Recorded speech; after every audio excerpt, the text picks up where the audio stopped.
کہ اللہ مسبب الاسباب ہے، وہ اسباب کا پابند نہیں ہے، وہ اسباب کا محتاج نہیں ہے، اسباب اس کے محتاج ہیں۔ اگر یہ یقین ہے تو اللہ پر ایمان ہے، یہ نہیں ہے تو تمہارا ایمان اسباب پر ہے، وسائل پر ہے، ذرائع پر ہے، مادیات پر ہے، اللہ پر نہیں۔ اس وقت کہاں راستہ تھا؟ کوئی راستہ تھا؟ سمندر ہے اور ادھر سے لشکر آ گیا ہے۔ کلا ان معی ربی سیہدین۔ اب دیکھیے ایمان کہہ دینا آسان ہے، ہوا معکم اینما کنتم، جہاں کہیں بھی تم ہوتے ہو اللہ تمہارے ساتھ ہوتا ہے، لیکن اس کا یقین قائم ہو جائے تو زمین و آسمان کا فرق واقع ہو جائے۔ یہی بات ہوئی حضور کے ساتھ۔ غار ہے، چھپے ہوئے ہیں محمد الرسول اللہ اور آپ کے وہ یار غار ابو بکر صدیق رضی اللہ تعالی عنہ۔ اقبال نے حضرت ابو بکر کی شان میں چند اشعار کہے صرف، لیکن واقعہ یہ ہے کہ بھاری بھاری نظموں پر اور قصیدوں پر بھاری ہے، طویل ترین نظمیں اور قصیدے ہوں ان پر بھاری ہے۔ ہمت ابو بکر کی ہمت جو ہے، کشت ملت را جو ابر، جیسے بارش سے کھیتی اپجتی ہے، ابو بکر کی ہمت اور عظیمت اس امت کو اسی طرح سینچنے والی ہے۔ ثانیے اسلام و غار و بدر و قبر، وہ دوسرے تھے اسلام میں، دوسرے پہلے کون تھے؟ انا اول المومنین، حضور فرماتے ہیں سب سے پہلا ایمان لانے والا میں، دوسرے ابو بکر۔ ویسے ہمارے ہاں یہ چلتا ہے اختلاف، حضرت علی پہلے ہیں کہ حضرت ابو بکر پہلے ہیں، لیکن اس میں بڑی خوبصورت تطبیق قائم کی ہے علماء نے اور بہت صحیح ہے۔ چار کے بارے میں فیصلہ ہی مت کرو کہ کون پہلے ہے، ان کی ایک عجیب تقسیم کر دی ہے۔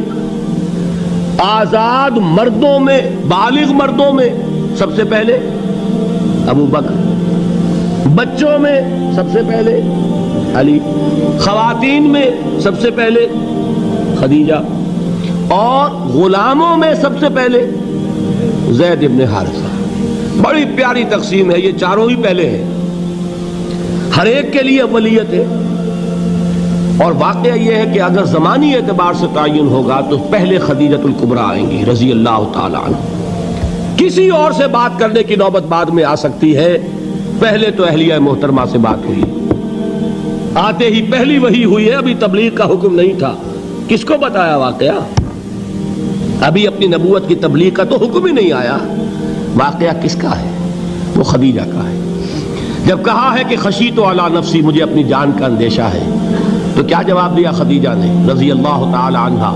وہ صدیقۃ الکبریٰ ہے، صدیقات جو ہے خواتین ان میں چوٹی پر خدیجۃ الکبریٰ ہے رضی اللہ تعالی عنہا، اور صدیق جو مرد ہیں ان میں صدیق اکبر ہے ابو بکر صدیق رضی اللہ تعالی عنہ، لیکن صدیقات میں چوٹی پر۔ جب حضور نے فرمایا خشیت علی نفسی، کیا فرمایا؟ کیا عرض کیا؟ کیسے تسلی دی؟ نہیں نہیں، اللہ آپ کو ضائع نہیں کرے گا، آپ غریبوں کے ہمدرد ہیں، آپ مساکین کے تکالیف رفع کرنے والے ہیں، آپ بیواؤں کی سرپرستی کرتے ہیں، آپ مسافروں کی خدمت کرتے ہیں، اللہ آپ کو ضائع نہیں کرے گا۔ یہ یقین ہے اس خاتون کے اندر۔ خیر وہ ایک علیحدہ بات ہو جائے گی۔ میرے دل پر حضرت خدیجہ رضی اللہ تعالیٰ عنہ کی شخصیت کا بڑا گہرا نقش ہے، جو وہ کوئی اور ہی وقت اور موقع ہوا تو بیان ہوگا۔ بہرحال اقبال نے ایک مصرے میں جو چار اولیتیں جمع کر دی ہیں، ہمت او کشت امت را چو ابر، ثانی اسلام و غار و بدر و قبر۔ اسلام میں حضور کے بعد پہلے کون؟ ابو بکر۔ غار میں حضور کے ساتھ کون؟ ابو بکر۔ بدر کی رات اللہ کا رسول سربسجود وہ گھاس پھوس کی جو جھوپڑی بنائی گئی تھی، اور وہاں تلوار ننگی لے کر پہرا دینے والا کون؟ ابو بکر۔ اور اس حجرہ عائشہ میں محمد کے بعد سب سے پہلے دفن ہونے والا کون؟ ابو بکر رضی اللہ تعالی عنہ وصلی اللہ علیہ وسلم۔ وہ جو معاملہ میں سنا رہا تھا غار ثور کا، حضرت ابو بکر بھی حضور کے خیال سے لرز گئے ہیں. آپ کو یاد ہوگا کہ جا کر پہلے تمام جتنے سوراخ تھے انہیں بند کیا ہے.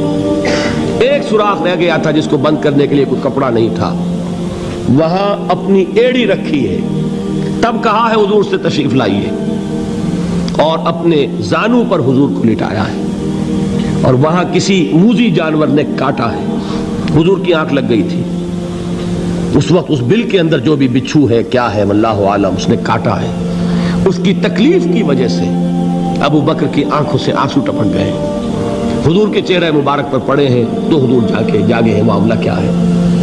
ایڑی نہیں ہٹائی وہاں سے, مبادا وہ جانور وہاں سے نکل کر محمد الرسول اللہ کو کوئی گزن پہنچا دے.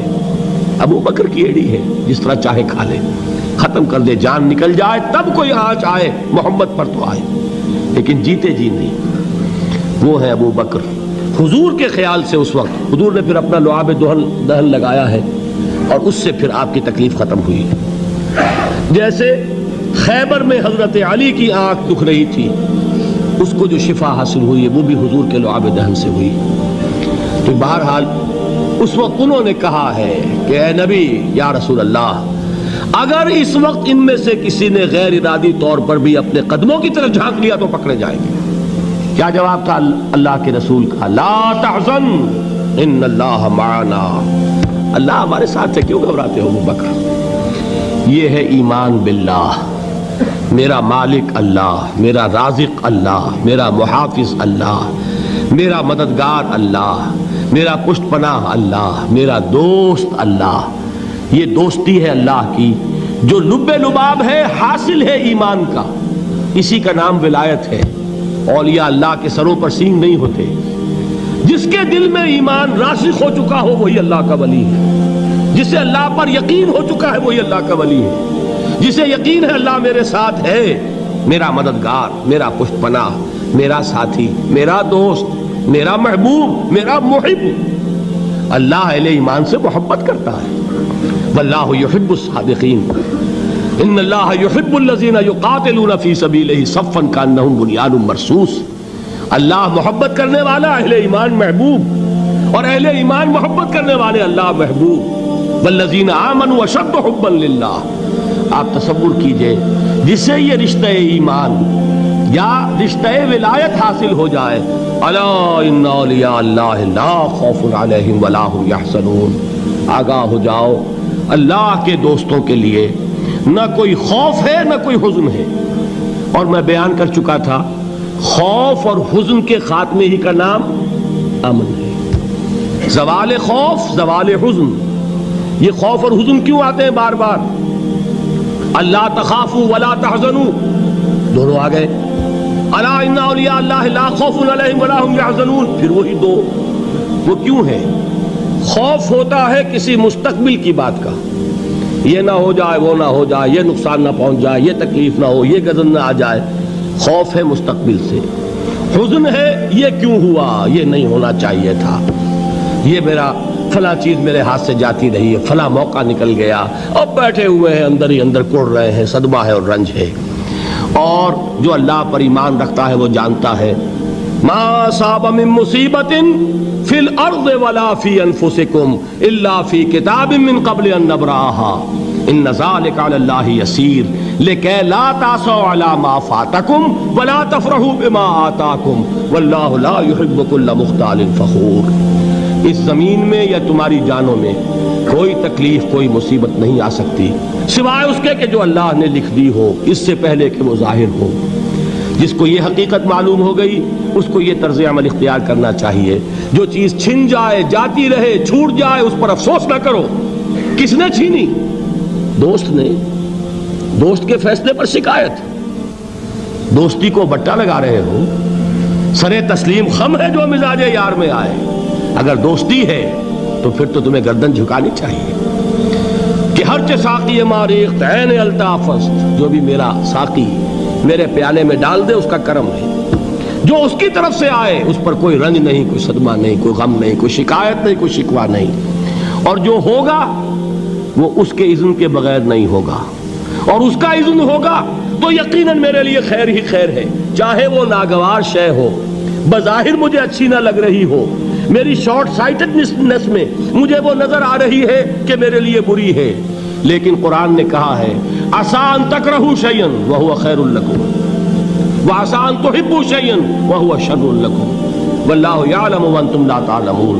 ہو سکتا ہے تم کسی چیز کو ناپسند کرو درحال ہے کہ اسی میں تمہارا خیر ہو، اور ہو سکتا ہے تم کسی چیز کو پسند کرو درحال ہے کہ اس میں تمہارا شر ہو۔ اللہ جانتا ہے، تم نہیں جانتے۔ جب مجھے یہ بات معلوم ہو گئی، میں نے اپنا معاملہ اللہ کے حوالے کیا۔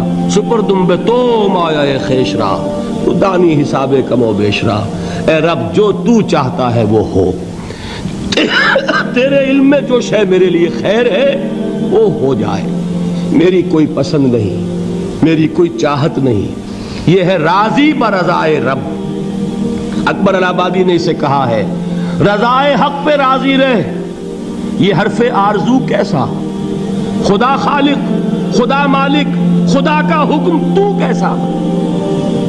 جب میں آ گیا بیچ میں، میری پسند، میری مرضی، میری خواہش، میری چاہت، یہی تو شرک ہے۔ ما شاء اللہ کان وما لم یشاء لم یکن، جو اللہ نے چاہا وہ ہوا، جو اس نے نہیں چاہا نہیں ہوا، اختیار اس کا ہے، میرا تو نہیں۔ رضائے حق پہ راضی رہ، یہ حرف آرزو کیسا، خدا خالق، خدا مالک، خدا کا حکم تو کیسا۔ اقبال نے اسے کہا ہے فارسی میں، اب آپ کہیں اس کا ترجمہ بھی کرو تو وہ مجھے ذرا اس وقت کچھ بہت ہی بدذوقی کسی بات نظر آئے گی۔ جائیے پوچھئے کسی سے جسے فارسی آتی ہو۔ برو کشید ز پیچا کے ہست و بود مرا، چے اقدہا کے مقام رضا کشود مرا۔ مجھے تو تمام پیچ و خم سے نکال دیا اس مقام رضا نے، میں راضی برضائے رب ہوں، جو فیصلہ اس کا میں اس پر راضی۔ تو کہاں کا حزن اور کس کا خوف، یہی زوال حزن اور زوال خوف، یہی ہے امن، یہ نتیجہ ہے ایمان کا۔ تو جان لیجئے یہ ہے لب لباب، یہ ہے حاصل ایمان کا، یہ ہے تو ایمان ہے، یہ نہیں ہے تو ایمان نہیں۔